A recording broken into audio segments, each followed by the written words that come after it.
नमस्ते मित्रों, मेरे YouTube चैनल में आपका बहुत बहुत स्वागत है। आइए सुनते हैं पूर्णमासी व्रत की कथा। द्वापर युग में एक समय की बात है कि यशोदा जी ने श्री कृष्ण जी से पूछा कि हे कृष्ण, तुम सारे संसार के उत्पन्नकर्ता, पालनहार तथा उसके संहारक करता हो। आज कोई ऐसा व्रत मुझसे कहो जिसके करने से मृत्युलोक में स्त्रियों को विधवा होने का भय ना रहे तथा वह व्रत सभी स्त्रियों और मनुष्यों की मनोवांछित कामनाओं को पूर्ण करने वाला हो। श्री कृष्ण कहने लगे, हे माता, तुमने अति सुंदर प्रश्न किया है। मैं तुमसे ऐसे ही व्रत को विस्तार पूर्वक कहता हूँ। सौभाग्य की प्राप्ति के लिए स्त्रियों को पूर्णमासी का व्रत करना चाहिए। इस व्रत के करने से स्त्रियों को सौभाग्य संपत्ति मिलती है। यह व्रत अचल सौभाग्य को देने वाला है एवं भगवान शंकर के प्रति मनुष्य मात्र की भक्ति को बढ़ाने वाला है। यशोदा जी कहने लगी, हे कृष्ण, सर्वप्रथम इस व्रत को मृत्युलोक में किसने किया, इसके विषय में विस्तार पूर्वक मुझे समझाइए। श्री कृष्ण जी कहने लगे, इस भूमंडल पर एक अत्यंत प्रसिद्ध राजा चंद्रहास से पालित अनेक प्रकार के रत्नों से परिपूर्ण कांतिका नाम की एक नगरी थी। वहाँ धनेश्वर नाम का एक ब्राह्मण रहता था और उसकी स्त्री सुशीला रूपवती नाम की थी। दोनों ही उस नगर में बड़े प्रेम से रहते थे।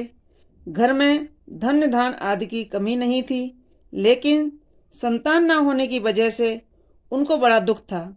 एक समय एक बड़ा तपस्वी योगी उस नगर में आया। वह योगी उस ब्राह्मण के घर को छोड़कर अन्य सभी घरों से भिक्षा लेकर भोजन किया करता था। वह योगी एक दिन रूपवती से भिक्षा न लेकर किसी अन्य घर से भिक्षा लेकर गंगा के किनारे जाकर भिक्षा को प्रेम पूर्वक खा रहा था कि धनेश्वर ने योगी का यह सब दुखी होकर किसी प्रकार से योगी से बोला, अपनी भिक्षा के आप सब घरों से भिक्षा लेते हैं परंतु मेरे घर से कभी भिक्षा नहीं लेते हैं, इसका क्या कारण है। योगी कहने लगा, निपुत्री के घर की भीख पतितों के अन्न के समान होती है और जो पतितों का अन्न खाता है वह भी पतित हो जाता है।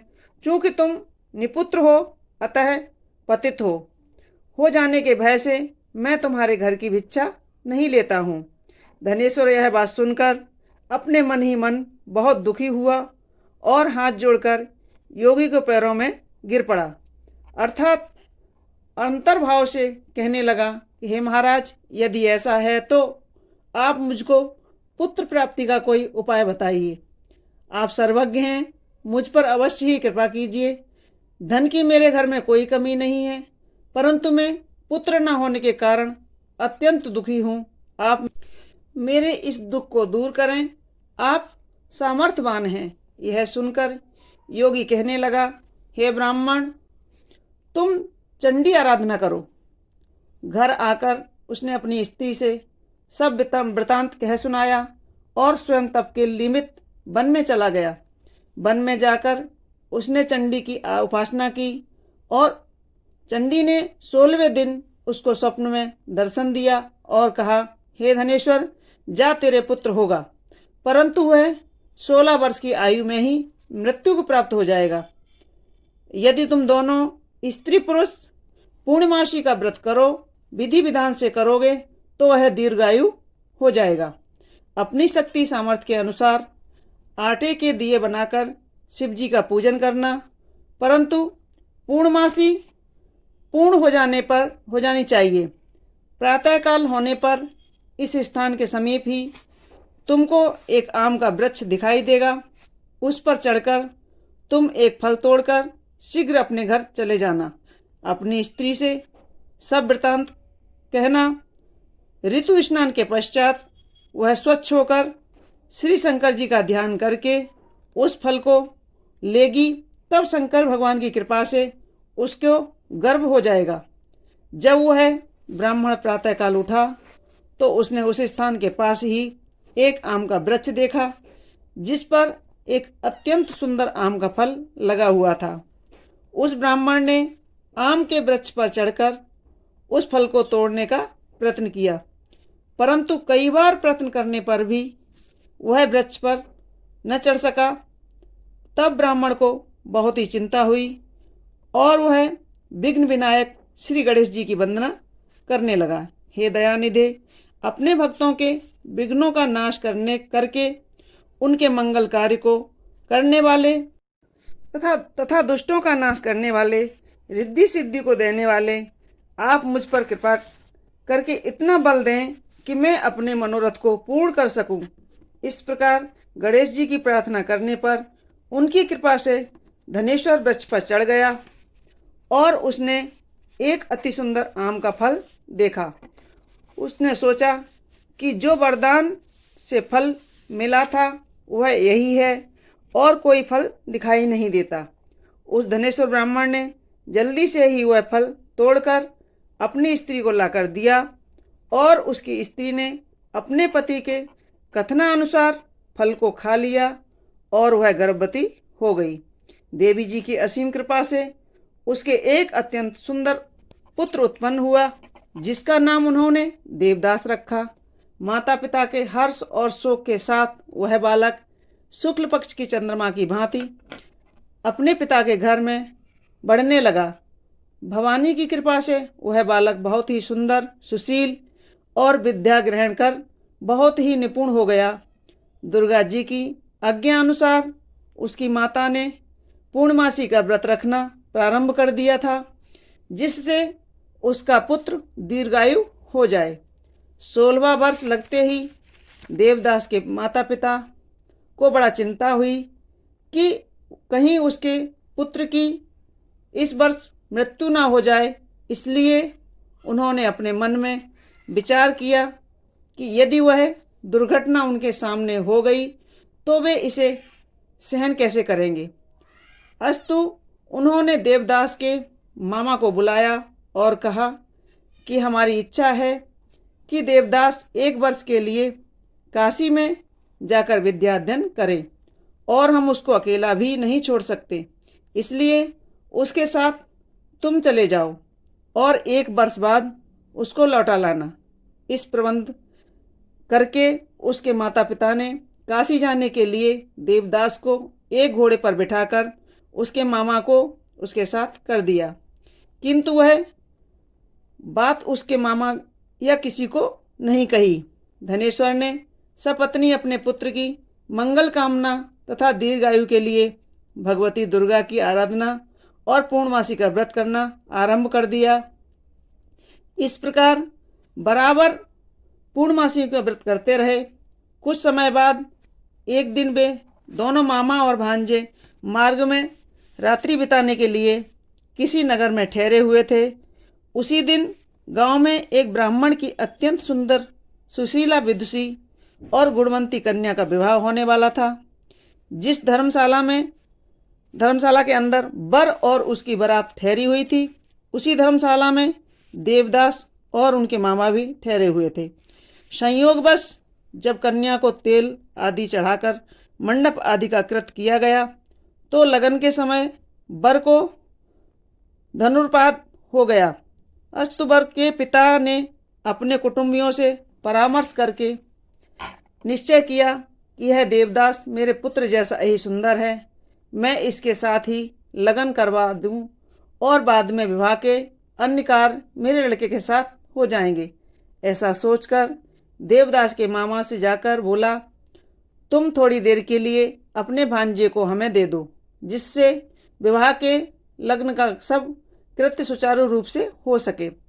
तब उसका मामा कहने लगा, जो कुछ भी लड़की पक्ष से कन्यादान की ओर से जो भी मिलेगा वह सब हमें दे दो, तो हम अपने भांजे को इस बारात का दूल्हा बना देंगे। यह बात वर के पिता को स्वीकार कर ली और लेकर के उसने अपना भांजा वर बनाने को भेज दिया और उसके साथ विवाह कार्य सब रात्रि में विधि पूर्वक संपन्न हो गया। पत्नी के साथ वह भोजन न कर सका और अपने मन में सोचने लगा कि न जाने यह किसकी स्त्री होगी। वह एकांत में इसी सोच में गरम गरम श्वास छोड़ने लगा तथा उसकी आंखों में आंसू भी आ गए। तब वधू ने पूछा, क्या बात है, आप इतने उदासीन व दुखी क्यों हो रहे हैं? तब उसने सब बात जो वर के पिता और उसके मामा के बीच में हुई थी उसको बता दी। तब कन्या कहने लगी कि यह ब्राह्मण विवाह के विपरीत कैसे हो सकता है? देव, ब्राह्मण और अग्नि के सामने मैंने आपको ही अपना पति बनाया है, इसलिए आप ही मेरे पति हैं। मैं आपकी ही पत्नी रहूंगी, किसी अन्य की कदापि नहीं।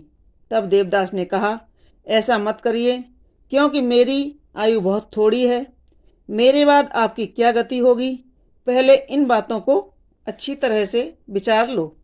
परंतु वह दृढ़ विचार वाली बोली, जो आपकी गति होगी वही मेरी गति होगी।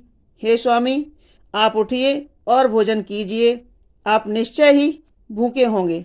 इसके बाद देवदास और उसकी पत्नी ने भोजन किया तथा शेष रात्रि भर वे सोते रहे। प्रातःकाल 4 बजे देवदास ने अपनी पत्नी को 3 नगों की अंगूठी जड़ी हुई दी और एक रूमाल दिया और बोला, हे प्रिय, इसे लो और प्रेम निशानी समझकर शांत चित्त हो जाओ। मेरा मरण और जीवन जानने के लिए एक पुष्प वाटिका लगा लो, उसमें सुगंध वाली एक नवमल्लिका लगा लो, उसको प्रतिदिन जल से सींचा करो और आनंद से खेलो कूदो तथा उत्सव मनाओ। जिस समय और जिस दिन मेरा प्राणाघात होगा तो यह फूल सूख जाएंगे और जब ये फिर हरे भरे हो जाएं तो जान लेना कि मैं जीवित हूँ। यह बात निश्चय करके समझ लेना कि इसमें कोई संशय नहीं है। इतना समझाकर वह वहाँ से चला गया। प्रातःकाल होते ही वहाँ पर बाजे बजने लगे और जिस समय विवाह के कार्य संपन्न करने के लिए वर तथा बाराती मंडप में आए तो कन्या ने वर को खूब अच्छी प्रकार से देखकर अपने पिता से कहा, यह मेरा पति नहीं है, जिसके साथ रात्रि को मेरा पाणी ग्रहण हुआ था, इसके साथ मेरा विवाह नहीं हुआ है। यदि यही है तो बताए कि मैंने इसको क्या दिया है। और मधुपर्क एवं कन्यादान के समय जो मैंने आभूषण आदि दिए थे उन्हें दिखाए तथा रात्र में मैंने इनको क्या गुप्त बातें कही हैं वह भी सब सुनाए। पिता के कथनानुसार वर को बुलवाया गया। कन्या की सब बातें सुनकर वह कहने लगा, मैं कुछ नहीं जानता। इसके पश्चात लज्जित होकर वह अपना सा मुंह लेकर चला गया और सारी बारात भी अपमानित होकर वहां से लौट गई। श्री कृष्ण भगवान बोले, हे माता, इस प्रकार देवदास काशी विद्या अध्ययन के लिए चला गया। जब कुछ समय व्यतीत हो गया तो काल से प्रेरित होकर एक सर्वरात्रि के समय उसको डसने के लिए वहां पर आया। उस विषधर के प्रभाव से उसके शयन का स्थान चारों ओर से विष की ज्वाला से विषैला हो गया, परंतु वृतराज के प्रभाव से सर्प उसको काटने न पाया, क्योंकि उसकी माँ ने पहले ही पूर्णमासी का व्रत कर रखा था। इसके बाद मध्याह्न के समय स्वयं काल वहाँ पर आया और उसके शरीर से उसके प्राणों को निकालने का प्रयत्न करने लगा, जिससे वह मूर्छित होकर पृथ्वी पर गिर पड़ा। भगवान की कृपा से उसी समय पार्वती जी के साथ शंकर जी वहाँ पर आ गए। उसकी मूर्छित दशा को देखकर श्री पार्वती जी ने भगवान शंकर जी से प्रार्थना की कि हे महाराज, इस बालक की माता पिता ने पहले ही पूर्णमासी का व्रत किया है, इसके प्रभाव से हे भगवान आप इसको प्राणदान दें। भगवती के कहने पर भक्त वत्सल भगवान श्री शिव जी ने उसको प्राणदान दिए। इस व्रत के प्रभाव से ही काल मृत्यु को छोड़ देना पड़ता है और वह स्वस्थ होकर बैठ गया। उधर उसकी स्त्री उसके काल की प्रतीक्षा किया करती थी। जब उस पुष्प वाटिका में पुष्प कुछ भी नहीं रहे तो उसको अत्यंत आश्चर्य हुआ, और जब वह फिर वैसे ही हरे भरे हो गए तो वह जान गई कि वह जीवित हो गए हैं। यह देख करके वह बहुत प्रसन्न हुई। प्रसन्न मन से अपने पिताजी को कहने लगी कि पिताजी, मेरे पति जीवित हैं, आप उनको ढूंढिए। 16वां वर्ष व्यतीत हो गया है। तब देवदास भी अपने मामा के साथ काशी से चल दिया। उधर उसके ससुर उसको ढूंढने के लिए अपने घर से चलने ही वाले थे कि वे दोनों मामा भांजे वहाँ पर आ पहुँचे। उनको आया हुआ देखकर उसका ससुर बड़ी प्रसन्नता के साथ उन्हें अपने घर ले आया। उस समय नगर के निवासी भी वहाँ इकट्ठे हो गए और सबने निश्चय किया कि अवश्य ही इसी बालक के साथ इस कन्या का विवाह हुआ था। उस बालक को जब कन्या ने देखा तो वह पहचान लिया और कहा कि यह तो वही है जो संकेत करके गया था। तदुपरांत सभी कहने लगे कि अच्छा हुआ जो यह आ गया। अब सब नगरवासियों ने खूब खुशियां मनाई। कुछ दिन पश्चात देवदास अपनी पत्नी तथा मामा के साथ अपने ससुराल के घर से बहुत सा दान दहेज लेकर अपने घर के लिए चल दिया।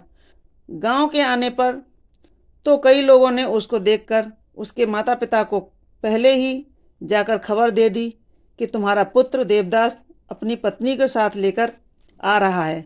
ऐसा समाचार सुनकर पहले तो उन्हें विश्वास नहीं हुआ, किंतु जब और लोगों ने भी आकर उनकी बात का समर्थन किया तो उनको बड़ा आश्चर्य हुआ। थोड़ी देर बाद ही देवदास ने आकर अपने माता पिता के चरणों में अपना सिर रखकर प्रणाम किया और उसकी पत्नी ने भी अपने सास ससुर के पैरों का स्पर्श किया। तो माता पिता ने अपने पुत्र तथा पुत्र वधू को अपने हृदय से लगा लिया और दोनों की आंखों से प्रेम आंसू बह चले।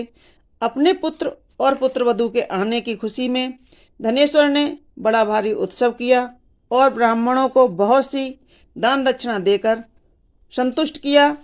श्री कृष्ण जी कहने लगे, इस प्रकार धनेश्वर और उसकी पत्नी ने पूर्णमासी के व्रत के प्रभाव से पुत्रवान हो गया।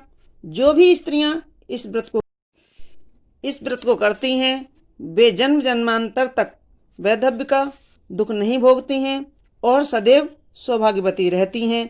यह मेरा वचन है। इस व्रत के में कोई संदेह नहीं है, नहीं जानना चाहिए। यह व्रत पुत्र पौत्रों को देने वाला है तथा संपूर्ण कामनाओं को पूर्ण करने वाला। पूर्णमासी के व्रत करने से व्रती व्यक्ति की सब इच्छाएं सब भगवान शिव जी की कृपा से पूर्ण हो जाती हैं। पूर्णमासी व्रत में गंगा स्नान, दान, व्रत और धर्म आदि का बहुत विशेष महत्व है। तो मित्रों, यह थी पूर्णमासी व्रत की कथा। आपको कैसी लगी हमें कमेंट्स बॉक्स में ज़रूर लिखें और हमारे वीडियो को लाइक करें, शेयर करें और सब्सक्राइब अवश्य करें। बोलो विष्णु भगवान की जय, बोलो भोलेनाथ की जय।